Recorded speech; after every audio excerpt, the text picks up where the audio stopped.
Hello guys, welcome to my YouTube channel. और आज हम डिस्कस करने वाले हैं न्यूरोमस्कुलर जंक्शन, जिसे हम एनएमजे भी बोलते हैं। तो वीडियो स्टार्ट करने से पहले मैं आप सभी को बताना चाहूँगी, जो लोग हमारे चैनल पर नए हैं, चैनल को सब्सक्राइब करना ना भूलें एंड बेल आइकन को प्रेस करें ताकि आने वाली वीडियो की डेली नोटिफिकेशन आप सभी को मिलते रहें। तो आइए हम स्टार्ट करते हैं हमारा आज का वीडियो। और आज का वीडियो है न्यूरोमस्कुलर जंक्शन के ऊपर। जैसे कि मैं आपको हमेशा ही बताती हूँ कि नाम में ही टॉपिक के अंदर क्या है वो सब लिखा हुआ होता है। तो देखिए, न्यूरोमस्कुलर जंक्शन ऐसा जंक्शन जो कहाँ पर प्रेजेंट होता है, न्यूरॉन के और मसल्स के बीच में प्रेजेंट होता है। उस जंक्शन को हम क्या बोलते हैं? Neuromuscular junction. हमेशा की तरह एक चीज़ हमेशा याद रखना, टॉपिक के अंदर या फिर किसी के टॉपिक के अंदर क्या है वो है ना, मोस्टली हमें 90% उसके नाम से ही पता पड़ जाता है। जैसे न्यूरोमस्कुलर जंक्शन के बारे में पढ़ना है तो ऐसा जंक्शन जो कहाँ पर प्रेजेंट होता है, न्यूरॉन और मसल के बीच में या फिर प्रेजेंट होता है, तो उसे हम न्यूरोमस्कुलर जंक्शन या फिर हम उसे एनएमजे बोलते हैं। NMJ, neuromuscular junction. तो न्यूरोमस्कुलर जंक्शन क्या होता है? ऐसा जंक्शन जो कहाँ पर प्रेजेंट होता है, नर्व के बीच में, नर्व और मसल के बीच में प्रेजेंट होता है, उसे हम न्यूरोमस्कुलर जंक्शन बोलते हैं। तो याद रखना, न्यूरोमस्कुलर जंक्शन किसे बोलते हैं? ऐसा जंक्शन जो कहाँ पर प्रेजेंट होता है, नर्व के बीच में और मसल के बीच में प्रेजेंट होता है, उसे हम न्यूरोमस्कुलर जंक्शन बोलते हैं।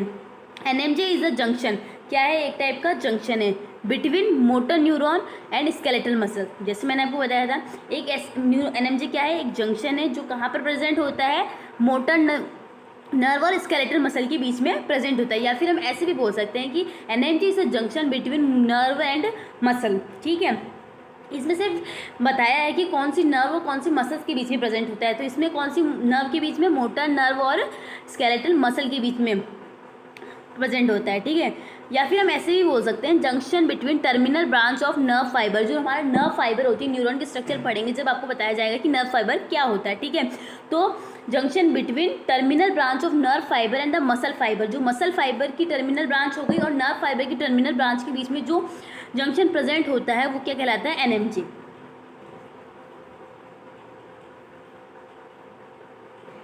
ये देखिए, ये हमारी हो गई नर्व, ये हमारी हो गई मसल, और इसके बीच में जो जंक्शन प्रेजेंट है वो क्या कहलाता है? Neuromuscular junction. ठीक है,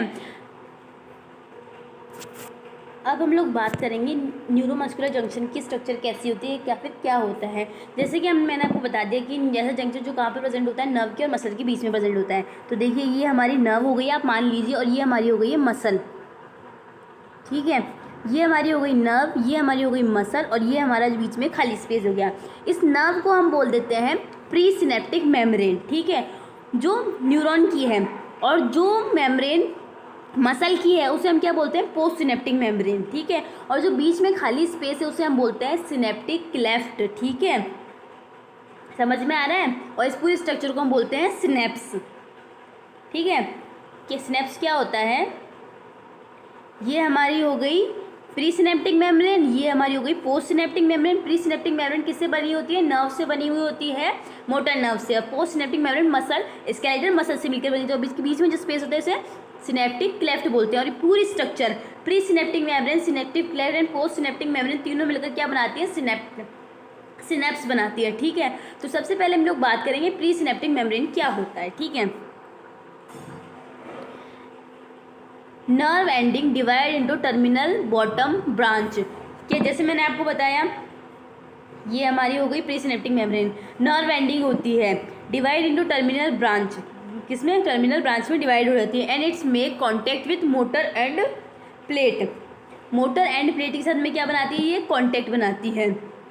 ठीक है, और nerve ending are rich are mitochondria. और जो हमारी प्री सिनेप्टिक मेम्ब्रेन होती है उसके अंदर क्या होता है? वहाँ पर क्या होती है? माइटोकॉन्ड्रिया का जो अमाउंट होता है वो क्या होता है? ज़्यादा होता है। ठीक है, और सिनेप्टिक वेसाइकल्स होते हैं। तो प्री सिनेप्टिक मेम्ब्रेन के अंदर क्या प्रेजेंट होता है? मतलब वहाँ पर क्या प्रेजेंट होता है? एक तो माइटोकॉन्ड्रिया रिच अमाउंट में होता है, और सिनेप्टिक वेसाइकल होती है। इस सिनेप्टिक वेसाइकल के अंदर क्या होता है? न्यूरोट्रांसमीटर भरा हुआ होता है। न्यूरोट्रांसमीटर कौन सा होता है? Acetyl choline. याद रखना हमेशा कि प्री सिनेप्टिक मेम्ब्रेन के अंदर जो सिनेप्टिक वेसाइकल होती है उसके अंदर क्या होता है?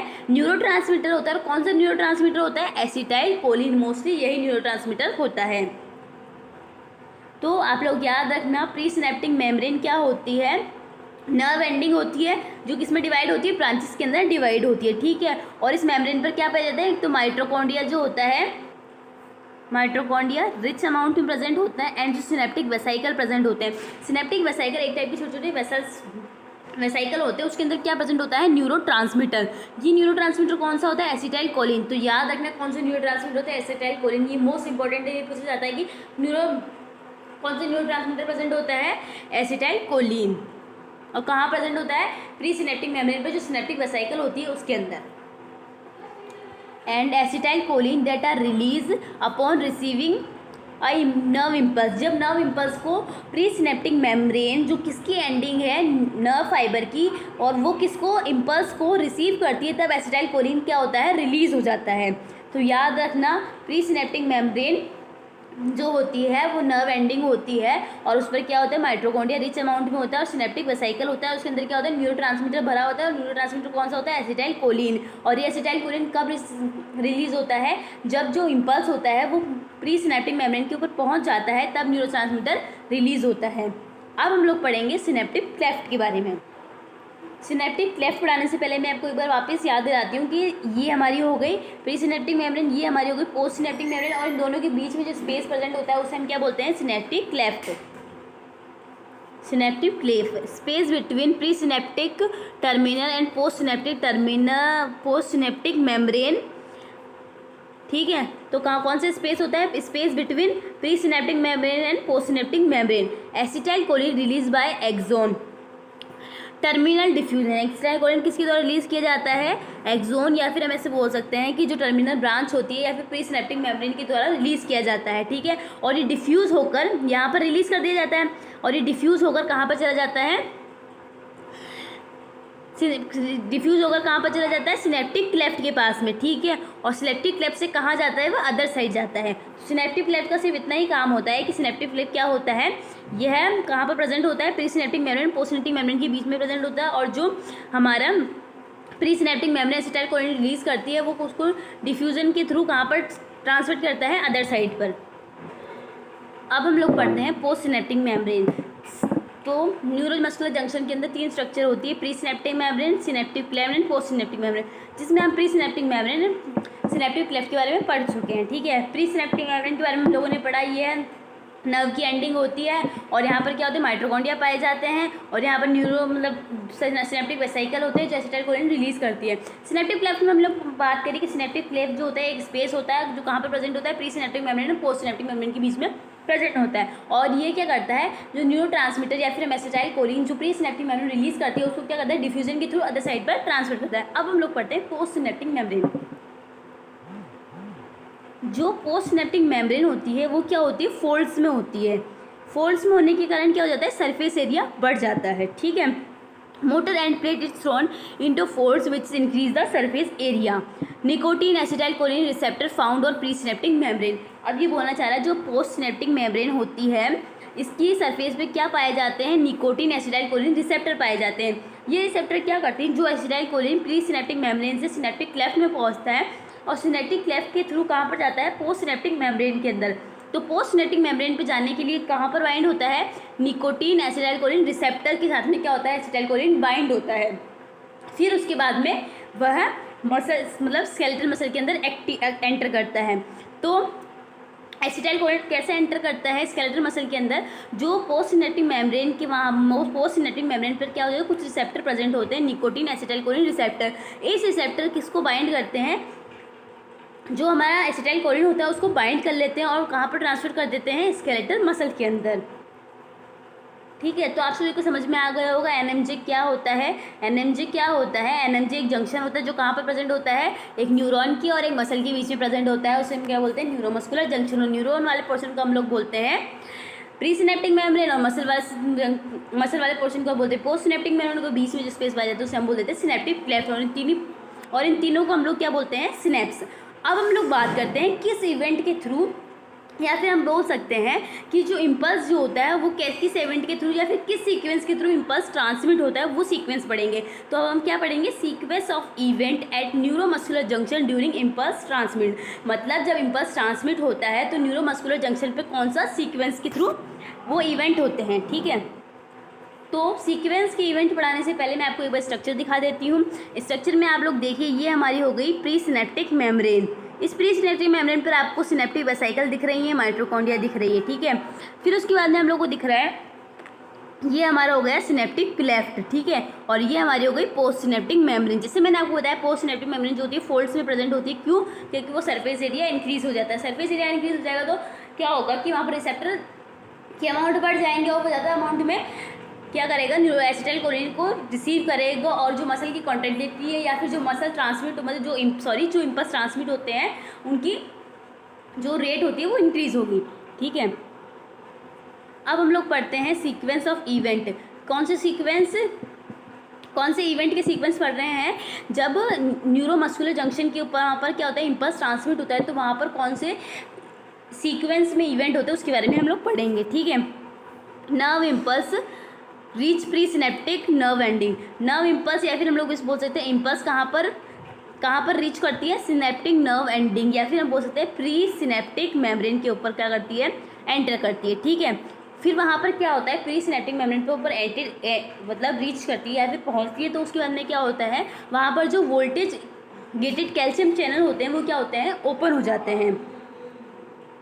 तो सबसे पहले क्या होता है, इम्पल्स जो होता है प्री सिनेप्टिक मेम्ब्रेन पर पहुँचता है और फिर उसके बाद में क्या होता है, वहाँ पर जो कैल्शियम वोल्टेज गेटेड चैनल होते हैं वो क्या होते हैं, ओपन हो जाते हैं। उसके बाद में क्या होता है, जो कैल्शियम होता है वो कहाँ पर एंटर करता है, प्री सिनेप्टिक मेम्ब्रेन के ऊपर एंटर करता है, ठीक है। उसके बाद में क्या हो जाता है, कैल्शियम जो होता है वो सिनेप्टिक वेसिकल को बर्स्ट कर देता है, उसको यहाँ पे हम इसे बोल सकते हैं सिनेप्टिक वेसिकल जो होती है फूट जाती है, ठीक है। वो फूट जाती है तो उसके अंदर क्या हो जाता है, बर्स्ट हो जाती है। उससे क्या हो जाता है, उसका जो न्यूरोट्रांसमीटर हो जाता है वो क्या हो जाता है, रिलीज हो जाता है। तो सबसे पहले क्या होता है, इम्पल्स कहाँ पर जाती है, प्री सिनेप्टिक मेम्ब्रेन पर जाती है। फिर वहाँ पर कैल्शियम वोल्टेज गेटेड चैनल जो होते हैं ओपन होते हैं। उसके बाद में क्या होता है, जो कैल्शियम होता है वो कहाँ पर एंटर करता है, प्री सिनेप्टिक मेम्ब्रेन पर एंटर करता है। उसके बाद में क्या होता है, कैल्शियम किसको बर्स्ट कर देता है, जो प्री सिनेप्टिक मेम्ब्रेन के ऊपर सिनेप्टिक वेसिकल होती है उनको बर्स्ट कर देता है। सिनेप्टिक वेसिकल को बर्स्ट करने से क्या हो जाता है, उसके अंदर जो न्यूरोट्रांसमीटर एसिटाइलकोलिन प्रेजेंट होता है वो क्या हो जाता है, रिलीज हो जाता है। फिर रिलीज हो जाता है। फिर उसके बाद में क्या होता है, acetylcholine attached to nicotine acetylcholine receptor और मोटर एंड प्लेट। एसिटाइलकोलिन जो होता है वो रिलीज हो जाता है। फिर वो सिनेप्टिक क्लेफ्ट के थ्रू कहाँ पर चला जाता है, पोस्ट सिनेप्टिक मेम्ब्रेन के वहाँ पर चला जाता है। पोस्ट सिनेप्टिक मेम्ब्रेन पर क्या हो जाते हैं, निकोटीन एसिटाइलकोलिन रिसेप्टर होते हैं। ये रिसेप्टर क्या करता है, एसिटाइलकोलिन को बाइंड कर लेता है। इसका रिजल्ट क्या होता है, result opening the ligand gated sodium channel. तब क्या होता है, जब पोस्ट सिनेप्टिक मेम्ब्रेन क्या कर लेती है, न्यूरोट्रांसमीटर एसिटाइलकोलिन के साथ में बाइंड हो जाती है, तो उसका रिजल्ट क्या होता है, जो हमारे सोडियम के लिगेंड गेटेड चैनल होते हैं वो क्या हो जाते हैं, ओपन हो जाते हैं, ठीक है। तो हमारा सोडियम या फिर हम सोडियम जिसे हम जो सोडियम जो क्या होता है वो क्या करता है, मसल के अंदर एंटर करता है, ठीक है। उसके बाद में क्या हो जाता है, डेवलपमेंट ऑफ क्या होता है, एंड प्लेट पोटेंशियल। क्या अब किसका डेवलपमेंट हो जाता है, एंड प्लेट पोटेंशियल डेवलप होता है। सबसे पहले क्या होता है, न्यूरोट्रांसमीटर होता है, न्यूरोट्रांसमीटर पोस्ट सिनेप्टिक मेम्ब्रेन के ऊपर आ जाता है। वहाँ पर आने के बाद में क्या होता है, जो हमारे सोडियम गेटेड चैनल होते हैं वो ओपन हो जाते हैं। फिर सोडियम जो होता है कहाँ पर एंटर करता है, मसल के अंदर का एंटर करता है। उसके बाद में क्या हो जाता है, किस पोटेंशियल का डेवलपमेंट होता है, एंड प्लेट पोटेंशियल डेवलप होता है, ठीक है। फिर ये क्या करता है, एक्शन पोटेंशियल जनरेट करता है। उस एक्शन पोटेंशियल से क्या हो जाता है, एक्साइटेबिलिटी, कॉन्ट्रैक्शन, कपलिंग, और क्या होता है फिर एंड लास्ट में क्या होती है, हमारी मसल जो होती है वो कॉन्ट्रैक्ट हो जाती है, ठीक है। तो ये इवेंट होते हैं कि या फिर हम लोगों ने यही बात कर ली कि किस सीक्वेंस में इवेंट होते हैं। आई होप आप सभी को मेरा वीडियो पसंद आया होगा, कमेंट में ज़रूर बताइए and thank you for watching my video.